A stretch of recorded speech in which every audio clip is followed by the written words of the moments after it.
Oke, baik. Selamat sore. Assalamualaikum warahmatullahi wabarakatuh. Waalaikumsalam warahmatullahi wabarakatuh. Sore, Pak. Ini kan pesertanya langsung satu angkatan ya.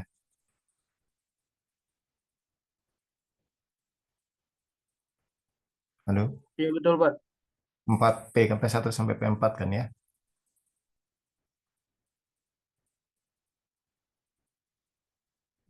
Oke, baik. Untuk hari ini saya sebetulnya agak dadakan diminta sama apa dikasih jadwal sama departemen ya. Tapi sempat diskusi juga dengan Pak Heri.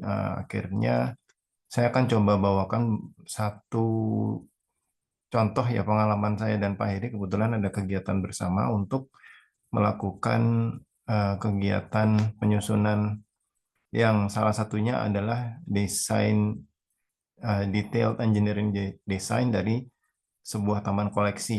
Nah, ini di slide saya tidak munculkan namanya, tapi nanti saya juga akan coba share di screen ya laporan kita karena belum minta izin ya sebetulnya belum untuk kita sampaikan di sini. Tapi mudah-mudahan bisa menjadi apa bisa diambil eh, manfaatnya ya. Kita coba mulai dulu di sini. Nah, yang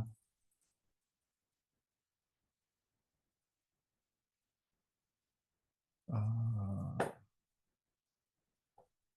setting. Oke. Jadi yang waktu itu kami kerjakan adalah sebuah tadinya mau dibuat seperti kebun raya, tetapi karena istilah kebun raya itu tidak boleh dipakai selain di karena kebun raya itu ada aturan undang-undangnya seperti itu, kemudian diputuskan namanya menjadi taman koleksi. Intinya bahwa di taman koleksi ini sebetulnya berisi dari berbagai macam tanaman perwakilan dari seluruh wilayah apa waktu itu istilahnya ya, wilayah pokoknya ada wilayah vegetasi di Indonesia ada 7 lokasi. Nah kemudian jadi isi utamanya adalah tanaman sebetulnya tanaman pohon seperti itu. Tetapi di dalamnya tentunya kan namanya taman untuk wisata ekowisata seperti itu akan ada yang harus dipersiapkan dari infrastrukturnya termasuk bangunan, jalan, dan sebagainya. Nah, tujuan dari kegiatan waktu itu memang walaupun kerjasama dengan fakultas tetangga ya, kita diminta membantu fakultas sebelah di kehutanan. Nah, tujuannya adalah untuk menghasilkan master plan. Ini lebih ke kita mungkin tidak banyak berkontribusi langsung di sini karena ini lebih ke tata letak ini ya, arsitektur taman seperti itu. Kemudian dan konsep dari taman koleksi itu sendiri, kemudian rencana pembangunan ya, rencana pembangunan ini dalam hal ini keluarannya adalah DED, Detail Engineering Design. Kemudian ini walaupun dipisah tapi sebetulnya di dalam Detail Engineering Design itu salah satu yang harus juga muncul adalah rencana anggaran biaya. Jadi ketika kita bicara Detailed Engineering Design itu kan sebetulnya adalah rencana yang akan diserahkan kepada konsultan eh, untuk perencanaan gitu ya. Jadi kita sudah punya gambar dari sisi owner, kemudian owner itu akan melepaskan ke tender ke konsultan perencana. Nah ini akan termasuk sampai nanti gambar yang mempengaruhi sekitarnya jadi gambar konstruksi itu nanti akan dibuat lebih lanjut. Nah tetapi dari rencana pembangunan atau detail engineering design ini harus muncul biaya dan sebetulnya pertama gambar ya, gambar lengkap dengan eh, bahan konstruksinya seperti itu, kemudian tentunya letak, tata letak, posisi dan sebagainya. Kemudian nanti harus bisa ditunjukkan juga tata cara pelaksanaannya, itu nanti diwujudkan dalam bentuk rencana kerja dan syarat-syarat. Dan kemudian dari situ harus bisa diturunkan lagi menjadi dihitung rancangan anggaran biayanya. Nah, itu nanti akan menjadi bagian dari harga estimasi sendiri dari owner ya, seperti itu. Sebelum nanti ditenderkan untuk pembangunan lebih lanjut. Apa namanya, perencanaan dan untuk pembangunan. Ringkasnya seperti itu. Jadi yang kami hasilkan di sini adalah gambar yang apa namanya, nah, gambar yang siap untuk diusulkan untuk dicari konsultan perencananya gitu ya.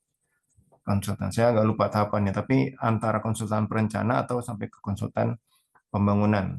Tapi kelihatannya belum sampai ke pembangunan karena masih ada beberapa yang harus disesuaikan lagi seperti itu.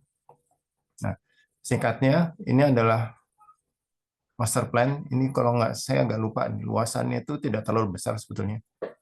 Cuma saya agak lupa detailnya berapa berapa luas. Nah, gambar-gambar yang hijau, kuning, coklat, kemudian ada biru, sian ini ya, ini adalah tanaman. Ya, ini tanaman yang terdiri dari berbagai jenis tanaman.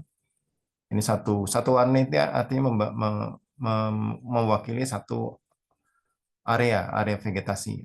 Jadi misalkan saya agak lupa, tapi ada Jawa Sumatera kalau nggak salah, yang besar ini Jawa Sumatera, kemudian ada Sulawesi, Ambon, Maluku, kemudian ada bagian apa namanya, Papua, ada bagian timur selatan itu, NTT Flores seperti itu.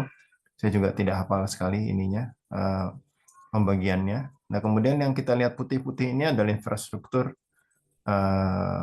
jalan ya. Ini yang besar ini jalan, ada bundaran, kemudian ada bundaran, ada pintu masuk, ada gedung apa namanya, gedung kantor dan audiovisual, kemudian ada kelas seperti itu di sini.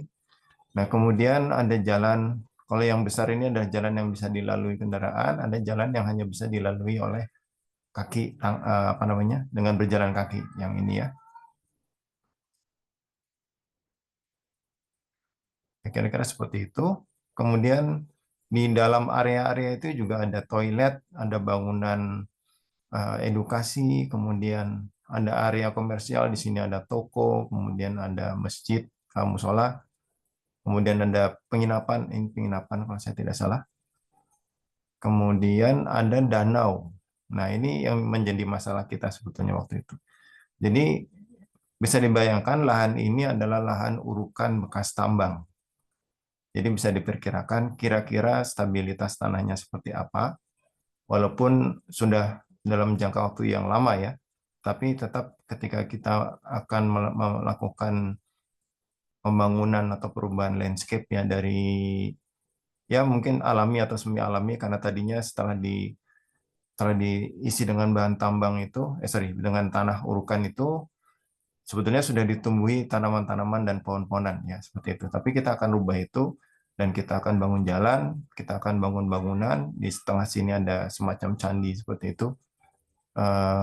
Nah, yang pertama menjadi masalah tentunya kan apakah jalan kita nanti akan cukup kuat gitu ya. Apakah bangunan kita akan cukup kuat di bertahan di situ? Apakah kalau kita pasang menara pandang gitu ya, menara pantau itu akan cukup stabil dan tidak terguling seperti itu. Dan khususnya untuk hari ini mungkin kita agak lebih fokus ke bagian yang berhubungan dengan air dan mungkin air bersih sanitasi ya. Ya, seperti itu. Jadi kalau kita lihat di sini, ini bagian detail engineering design, ini ada beberapa yang tahapan yang kita lakukan. Yang pertama ada analisis tanah dan hidrologi. Untuk bagian kita ini lebih banyak di mekanika tanahnya dan dari hidrologinya. Kemudian dari teman-teman dari Fahutan dan dari, kalau saya tidak salah waktu itu, dari uh, landscape ya, ARL, itu melakukan analisis vegetasi dan rencana tumbuhan. Kemudian rencana blok-blok bangunan. Ini kalau ada yang kecil-kecil ini adalah bangunan. Kemudian utilitas air bersih dan hidran, ini sebetulnya banyak banyak beredar pipa-pipa dan sebagainya sebetulnya di dalam ini terkait dengan air bersih dan hidran. Kemudian ada air limbah dan drainase. Jadi air itu kan ada yang limbah yang dihasilkan ya. Nah, untuk air limbah mungkin kita potong jadi kita tidak alirkan, kita langsung masukkan ke IPAL. Tapi untuk drainase ini kan sudah jelas eh, ini bentuknya itu lebih ke arah bukit ya bentuknya ini puncaknya di sini. Nah, sehingga setiap kali ada hujan tentunya air itu akan mengalir ke bawah pasti. Dan kalau tidak diatur dengan sebaik-baiknya, jalanan juga mungkin akan lebih cepat rusak, kemudian juga mungkin akan terjadi pengerusan-pengerusan. Sehingga kita memanfaatkan jalan-jalan ini sebagai intercept dari air-air yang mengalir ke bawah di permukaan. Kemudian kita arahkan ke beberapa lokasi. Untuk yang posisinya lebih tinggi daripada kolam, kita arahkan ke kolam. Nah, kolam ini sendiri desainnya waktu itu kita asumsikan menggunakan geotekstil karena kekedapan tanah di sana sangat diragukan dan kalau kita memaksakan tentunya bisa jadi yang akan konsekuensinya itu akan terjadi instabilitas tanah dan mungkin longsor ke bawah ya seperti itu. Kemudian ada utilitas sampah dan listrik strat penerangan. Nah, ini yang kuning-kuning ini adalah yang kita garap ya. Jadi memang bisa dibilang paling ya walaupun ini sebetulnya bukan bangunan, bukan inti dari taman koleksi ya, karena intinya adalah vegetasi dan tanaman itu. Tapi kan kalau tidak ada infrastruktur, maka tidak akan ada yang datang atau untuk tidak memadai untuk ekowisata ya seperti itu sehingga ini infrastruktur menjadi sesuatu yang tidak bisa dihindarkan dan justru kalau pengalaman sebelumnya ini yang paling banyak gitu, paling jelimet, paling detail, paling ditagih terus-menerus ya kira-kira seperti itu. Nah, singkat cerita nanti nanti setelah ini saya coba sajikan dari laporan langsung ya sama dari gambar dan dari RAB. Tapi di sini kira-kira kita punya pertama yang terkait dengan sanitasi ya. Ini kita harus meletakkan toilet-toilet di sepanjang area di mana kita harus tempatkan toilet seperti itu. Gambarannya kira-kira seperti ini ya posisinya. Kemudian untuk analisis curah hujan kita juga lakukan kira-kira gambaran untuk curah hujan di sana itu seperti ini. Jadi ini adalah apa namanya hidrograf ya. Jadi kalau ada durasi hujan berapa, ini total runoff-nya seperti ini. Nah, kemudian untuk ini khusus untuk yang drainase, kita lanjutkan ke perhitungan apa namanya, perhitungan dimensi. Ya. Jadi ini mungkin untuk khususnya untuk berkaitan dengan drainase, sepertinya kita semua, Anda semua juga sudah paham ya urutannya dari analisis. Kalau untuk dari hujannya adalah dari analisis untuk limpasannya adalah dari analisis hujan, kemudian sampai bisa mendapatkan debit limpasan dan dimensi dari saluran. Nah, salurannya sendiri, asumsinya itu seperti apa, tata letaknya, posisinya di mana. Biasanya saluran itu eh, terutama mengikuti badan jalan ya. Jadi di sini yang disajikan memang untuk di gambar yang di sini memang hanya di badan jalan. Tapi sebetulnya ada tambahan-tambahan seperti ketika air itu harus masuk ke dalam kolam, eh, apa namanya, weir-nya seperti apa, seperti itu ya, intake-nya seperti apa. Ya, ini perhitungan. Saya kira ini sangat standar, jadi ini untuk menggambarkan alurnya saja. Nah, kemudian tentunya yang tadi itu, sebelum kita bisa menghitung, kita harus cari dulu arah aliran drainasenya. Jadi kalau di dalam saluran nih, yang biru-biru ini adalah simulasi dari arah aliran dari drainase. Ini berdasarkan topografi ya. Ya, tentunya berdasarkan topografi yang di apa namanya, yang di overlay dengan badan jalan dan saluran di sisi kiri kanannya. Ya, kira-kira seperti itu. Baik, sampai sini apa bisa diikuti yang kita bicarakan ya. Ada pertanyaan sampai di sini?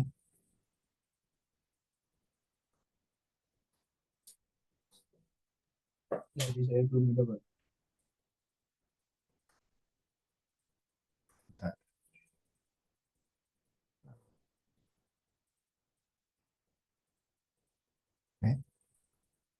keluar. Saya mau menghentikan ini. Nah, untuk mendapatkan gambaran bagaimana bentuk dari dokumen-dokumen yang kita hasilkan ya. Nah, ini Anda coba jangan hanya perhatikan yang di bagian tengah yang ada gambarnya, tapi lihat di navigation ini ya. Di sini kelihatan ya. Ini adalah daftar isi dari laporan. Ini karena bentuknya setengah kajian ya. Jadi laporannya seperti laporan kajian, ada pendahuluan, metodologi, dan seterusnya. Nah, yang di sini bisa dilihat yang terlibat itu ada dari arsitektur lanskap, kemudian dari kita, kemudian dari silvikultur, dan juga dari ekonomi dan kelembagaan. Karena ini mungkin bisa digambarkan masing-masing ya, karena kita akan menyusun sebuah master plan dari lokasi, maka kita perlu menyusun site plan, dan di situ perlu sedikit sentuhan dari teman-teman arsitektur yang mungkin lebih paham konsep secara ini ya, secara site plan itu bagaimana membuat konsep yang sesuai dengan keinginan atau yang apa namanya, yang sekiranya sesuai dengan harapan dari owner, dari fungsinya ya, dari fungsi dari lokasi tersebut nanti seperti apa. Ini apa tugasnya dari arsitektur lanskap. Nah, ini mungkin pengalaman yang lalu itu kita agak sedikit mengalami mungkin miskomunikasi ya, atau apa istilahnya, perbedaan pendekatan pembuatan khususnya peta ya. Jadi ketika dikerjakan oleh teman-teman dari arsitektur lanskap, kemudian kita lihat ininya petanya, itu ternyata peta set plan-nya itu tidak bisa langsung digunakan. Jadi akhirnya kita harus alokasikan waktu lagi untuk membuat ulang peta GIS-nya gitu. Nah, ini mungkin buat teman-teman yang concern dengan analisis spasial, ya tentunya untuk semuanya ya, karena peta itu menjadi satu hal yang krusial ketika kita akan melakukan perencanaan, khususnya dalam tata letak bangunan, jalan, saluran seperti itu, kan itu sangat krusial ya. Sehingga nanti ketika Anda mungkin menemukan kegiatan yang sama, dipastikan bahwa master plan itu sudah dalam bentuk peta apa namanya? Ya peta spasial yang sesuai skala, sesuai jarak seperti itu. Kalau untuk di bangunan site plan yang tidak terlalu besar, misalkan seperti bangunan apartemen kan biasanya sudah umumnya kan sudah di sekitar perkotaan ya, yang terseluasnya juga mungkin tidak sampai terlalu besar. Itu mungkin masih tidak terlalu masalah ketika kita dapatnya belum peta yang asli, atau tanpa peta pun langsung digambar site plan dalam bentuk AutoCAD gitu ya, itu mungkin tidak ada masalah. Tapi ini kan luas. Ini memang pendekatannya di awal pun kita melakukan pengambilan data dengan menggunakan drone.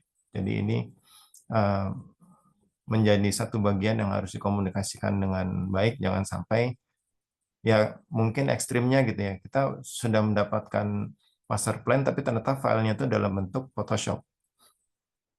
Bisa dibayangkan ya, dari Photoshop ke apa namanya, ke GIS kan lumayan itu. Kita harus mengerjakan ulang. Atau dalam bentuk, bisa juga dalam bentuk ini, dalam bentuk SketchUp, tapi jarak, skala dan sebagainya itu tidak sesuai gitu. Ini harus diperhatikan. Nah, kemudian bagian kita dari sipil dan lingkungan ini ya terkait jalan yang tadi saya sudah sampaikan ya di atas di presentasi sebelumnya, ada jalan, air, kemudian bangunan, dan tentunya penelitian atau penyelidikan yang mendasari itu. Misalkan seperti tadi, ini kan tanahnya tanah urukan.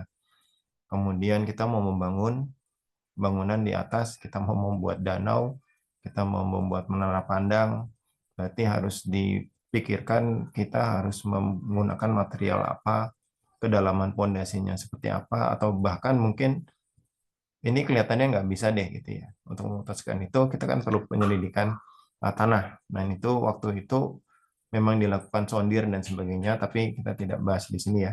Ini bagi yang berminat nanti bisa bertanya ke Pak Heriansyah yang waktu itu lebih incar di bidang itu, di bagian itu.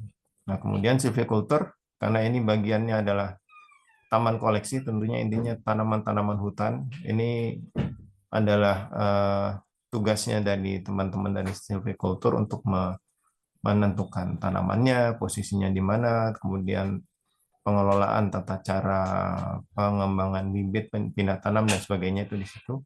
Dan setelah taman itu berjalan kan harus ada pengelolaan. Nah ini adalah bagian yang bertanggung jawab untuk sosial ekonomi dan kelembagaan. Tentunya ini semuanya saling terkait karena ketika kita bicara kelembagaan nanti ada tiketing, kemudian ada kegiatan sosial dan sebagainya itu membutuhkan infrastruktur yang memadai. Jadi itu kita diskusinya di seputar itu. Waktu itu cukup cukup apa cukup ya rame, cukup cukup seru lah gitu ya dalam pengerjaan ini. Karena kita dihantam COVID juga waktu itu. Jadi tadinya harus selesai di tahun 2020. Ini kalau saya nggak salah baru selesai betul di tahun 2021. Oke, berikutnya adalah uh, ini master plan. Ini ada rumusan visi misi, tapi kita langsung ke detail engineering design ya. Nah, untuk tanah dan hidrologi ini mungkin saya skip saja, saya cepat saja. Jadi ini desain, bentar, kok tidak mau bergerak. Oh, agak lambat. Oke, ini ya karena kita bicara tanah di sini tidak hanya mekanik tapi juga fisik dan kimia, bahkan biologi juga. Jadi datanya banyak juga data-data yang dibutuhkan oleh teman-teman dari kehutanan yang berkaitan dengan apa treatment tanah sebelum bisa ditanami. Nah, kalau dari kita, saya coba cepat. Saya lupa data soundurnya apakah dicantumkan juga di sini atau tidak.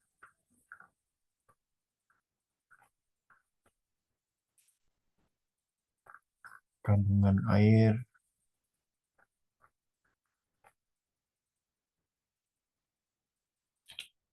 lokasi pengambilan sampel.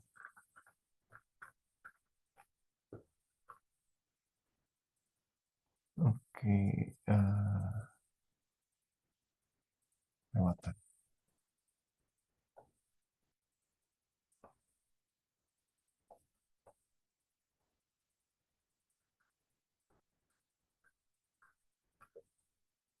Sepertinya tidak dicantumkan di sini ya, nggak apa-apa kita skip ya untuk ini. Ini sebetulnya ada hidrologinya juga, tapi tadi sudah saya sampaikan secara ringkas. Kita coba lihat di sini. Nah, ini rencana blok bangunan. Ini masih gambar yang lama, bukan yang terbaru. Oke, di sana juga diminta membuat jembatan dan sebagainya. Mungkin kita coba lihat ini ya, sebentar. Lampiran.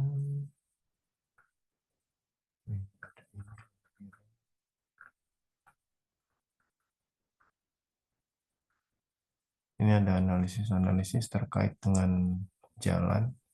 Ini yang melakukan sebetulnya dibantu kakak kelas Anda nih yang sekarang lagi kuliah di Jepang. Oh ini ada. Oke, nanti mungkin kita lihat ke sini. Sekarang saya mau tunjukkan dulu DED kita ya. DED-nya. Ini kebetulan juga mohon maaf tidak bisa di-share. Tapi nanti kalau mau lihat-lihat mungkin bisa menghubungi kami ya. Ini DED-nya. Ini ada 334 halaman. Kenapa sebanyak ini? Karena semua bagian itu dikompilasi jadi satu ya. Jadi ada gambar. Biasanya kalau kita menyampaikan satu desain gambar infrastruktur, misalkan bangunan gitu ya, bangunan satu lantai saja. Itu kan pertama kita buat denah. Nah, denah itu pun nanti potongan yang sebelah mana gitu yang mau disampaikan. Apakah di pondasi, dinding, lantai dan sebagainya. Jadi banyak sekali gambarnya. Ini kalau di sini hanya ada 25 item, tapi sebetulnya nah ini peta-peta ya. Ini peta-peta. Peta pun kita detailkan untuk di beberapa tempat seperti itu. Kita coba langsung ke mungkin langsung ke ini ya.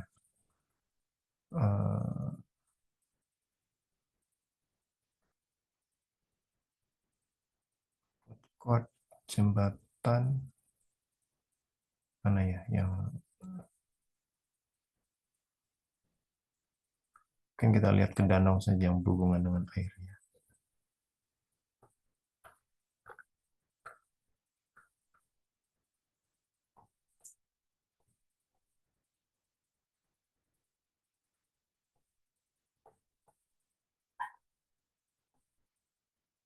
Ya, jadi nanti setiap gambar itu ada itemnya seperti ini ya. Denah, tampak depan, samping, potongan, atap, tampak depan atap, tampak samping atap, pondasi seperti itu ya.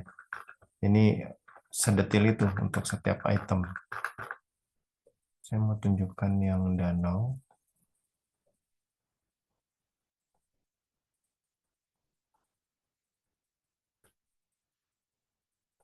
Danau.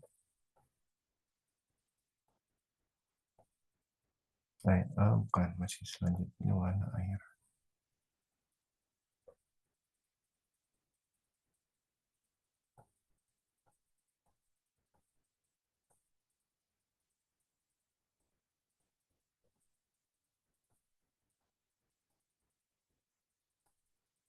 Septic tank.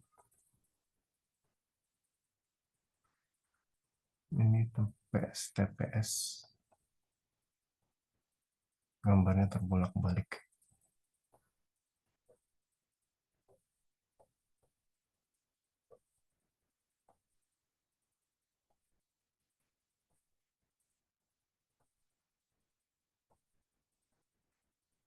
Nah, ini danau. Ya, ini danau. Di danau ini fitur-fiturnya ada gambarnya kurang ini, kurang bagus.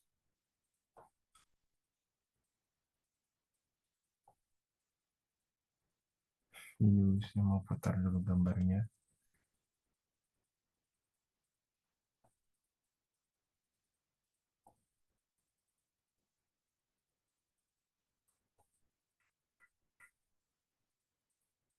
Ya, ini danau.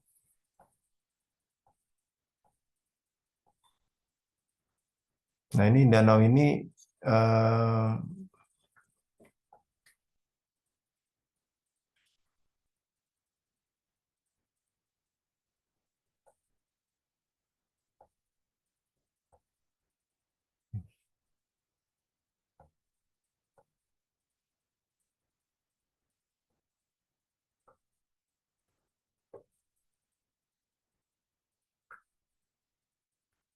ini danau, tentunya ada airnya ya.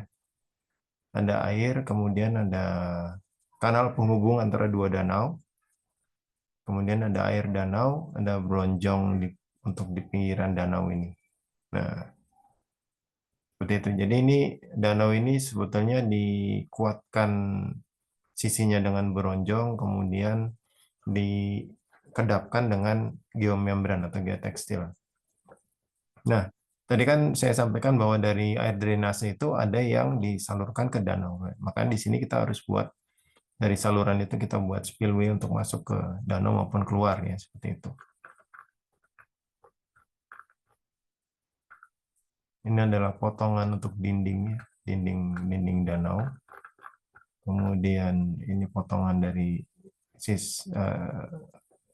bagian potongan yang lain. Nah, ini geomembran di sini kemudian dilapisi oleh apa namanya bronjong ya. Nah ini keputusan kita menggunakan bronjong ini adalah dari analisis kekuatan mekanika tanahnya di situ. Jadi kalau kalau dengan kondisi yang kita inginkan seperti ini, dengan sudut ya, dengan sudut dari danau seperti ini, maka kita membutuhkan bronjong untuk memperkuat ininya, dinding-dindingnya seperti itu. Kemudian ini spillway. Nah, spillway ini sebetulnya hanya menyesuaikan dari debit saluran ya, debit saluran seperti itu. Jadi oh ini spillway dari danau ya. Nah, spillway dari danau. Jadi kalau dari danau itu airnya terlalu tinggi, maka dia akan dikeluarkan melalui ini, melalui spillway menuju ke saluran drainase. Kemudian apa lagi?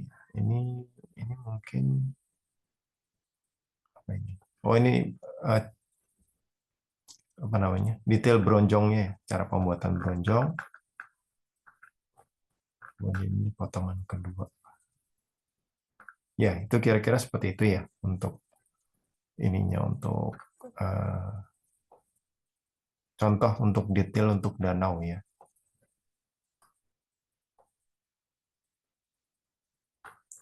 Yang lain saya kira tidak ada, ini saya juga lupa nih, kalau udah cukup lama. Sudah cukup lama, saya lupa di bagian yang ada salurannya itu di mana. Jalan, jalan nggak ada ya. Danau, mana air.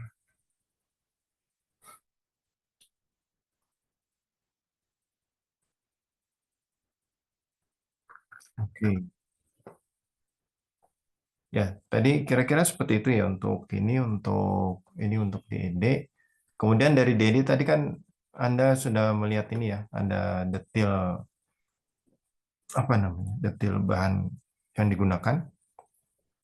Nah, ketika kita akan melakukan pembangunan, itu tentunya bahan dan tata cara pembuatan itu harus harus disampaikan. Jadi jangan sampai nanti eh, apa namanya bangunan atau infrastruktur itu dibangun dengan material yang berbeda dan juga dengan tata cara yang berbeda dengan yang kita rencanakan tanpa komunikasi sebelumnya gitu. Tapi kalau biasanya konsultan itu akan akan menyampaikan apakah suatu bagian atau satu bangunan itu harus direvisi cara pembangunannya, kemudian materialnya seperti itu. Kalau disepakati maka menjadi RKS yang baru. Ini dicantumkan dalam RKS ya seperti itu. Untuk di sini RKS kita memang tidak terlalu detail ya, di sini agak umum. Kurang lebih yang berhubungan dengan peraturan, kemudian syarat-syarat yang harus dipenuhi ketika eh, berhubungan dengan material, kemudian tata cara pengerjaan gitu ya. Dan ini sebetulnya dalam RKS itu sampai pemasangan apa tuh? Pemasangan pagar konstruksi, kemudian papan papan apa namanya? Papan informasi kegiatan itu juga dicantumkan biasanya. Selain teknik-teknik khusus yang harus dilakukan ketika kita misalkan mau membangun atau mau membuat jalan, membuat saluran seperti itu. Ya, ini RKS kira-kira. Kemudian kapan dia harus apa namanya? Harus dipenuhi, kapan dia ada force major seperti itu juga perlu disebutkan. Untuk RKS ini mungkin nanti akan dipelajari lebih lanjut ya ketika Anda sudah mulai mengerjakan tugas besarnya kalau saya tidak salah kemarin diskusi dengan Pak Heri. Ya, ini untuk RKS. Nah, kemudian dari situ ditutup dengan penyusunan RAB. Nah, RAB ini biasanya nanti ada yang rekap seperti ini. Ini untuk setiap item berapa jumlah yang dibutuhkan, biaya yang dibutuhkan. Nah, ini untuk khusus ini khusus untuk bangunan saja nih kalau saya tidak salah di Taman Koleksi Bukit Asam ya. Ini waktu itu hitungan kita sekitar 16 kurang sedikit M ya. Kemudian ini nanti ada detail-detail untuk setiap item. Nah, ini misalkan untuk Cainin jembatan tadi.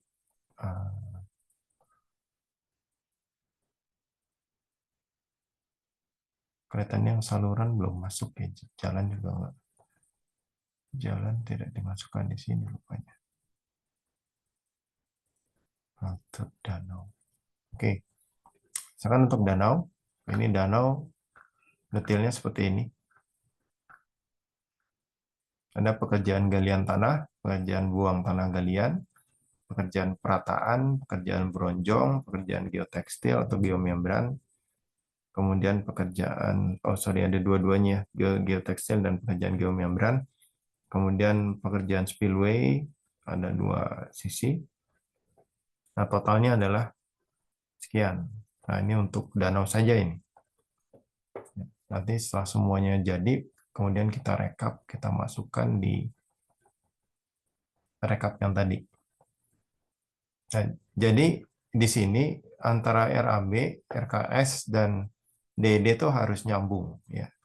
Ketika kita membuat desain untuk yang akan apapun yang akan dibangun, maka di gambar desain itu ketika kita bicara yang sudah detail itu harus sudah sampai tergambar tentunya dimensi ya, dimensi, kemudian material sampai detail untuk setiap potongan dan setiap bagian yang memang perlu didetilkan untuk dilihat, ditunjukkan.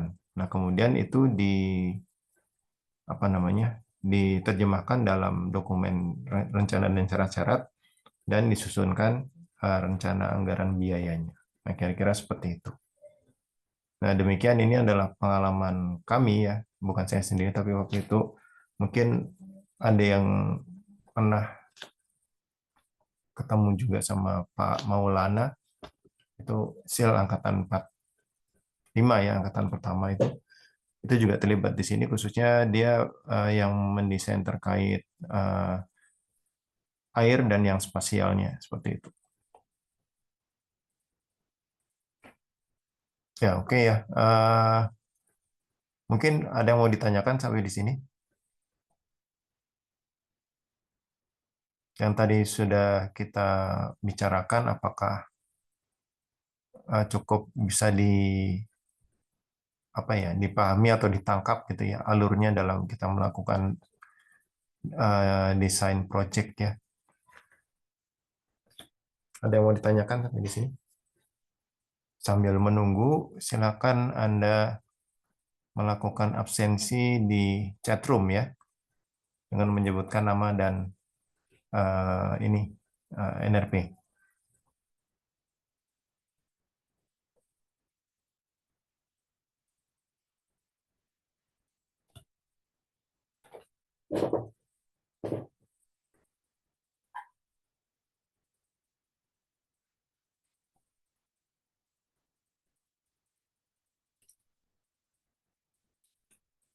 Oke, untuk biasanya kan mungkin dosen-dosen sebelumnya ada yang memberikan tugas atau memberikan contoh latihan gitu ya.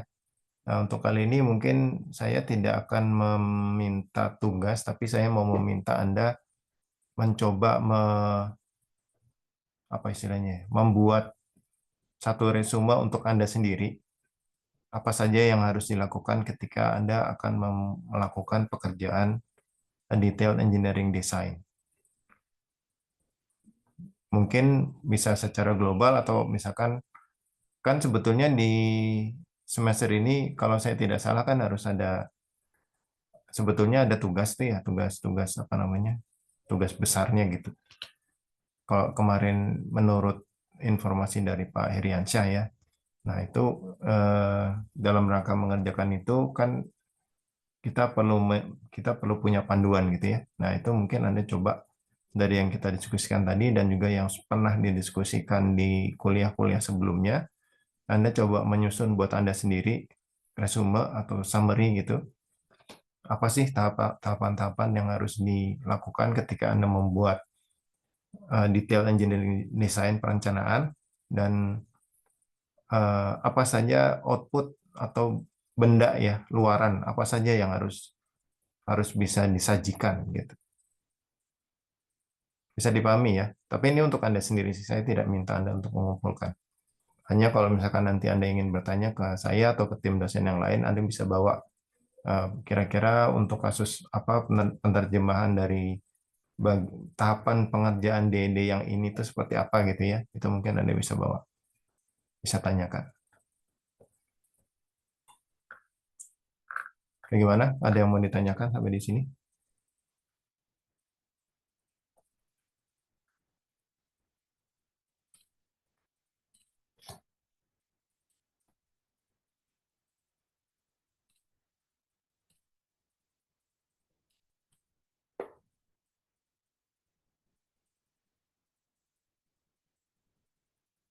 Dari saya belum ada, Pak. Belum ada itu sudah jelas atau sama sekali bingung? Cukup jelas dari penjelasan Bapak tadi. Yang lain bagaimana? Ini kalau pada tenang itu curiga saya. Di saya juga belum ada, Pak.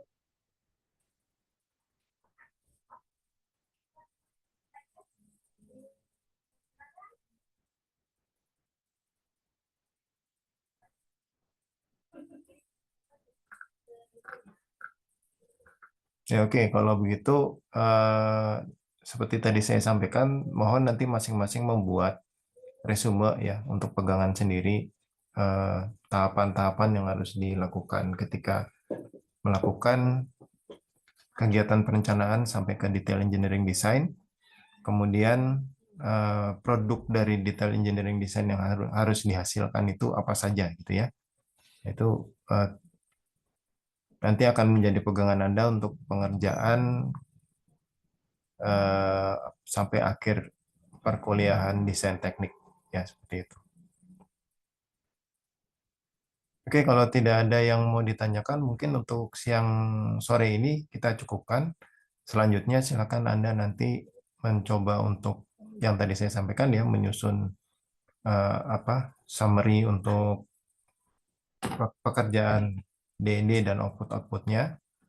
Kemudian mencoba, kalau saya tidak salah, sebetulnya Anda harus sudah mulai mencari topik project ya. Itu silakan bisa dengan menggunakan summary yang tadi sudah Anda buat itu, Anda coba cari-cari kasus project, kemudian Anda telah sendiri kira-kira tahapannya kalau satu project seperti ini, apakah project pembuatan bangunan, bendungan, jalan, atau fasilitas, misalkan fasilitas tempat pembuangan sampah sementara, atau tempat pembuangan pengelolaan sampah terpadu misalkan, atau apa lagi, jalan, ya seperti itu ya. Silakan nanti dicoba. Kita cukupkan untuk sore ini. Terima kasih. Assalamualaikum warahmatullahi wabarakatuh. Selamat sore.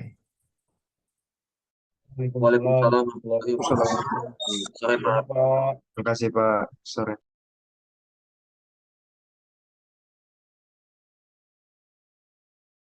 Terima kasih, Pak.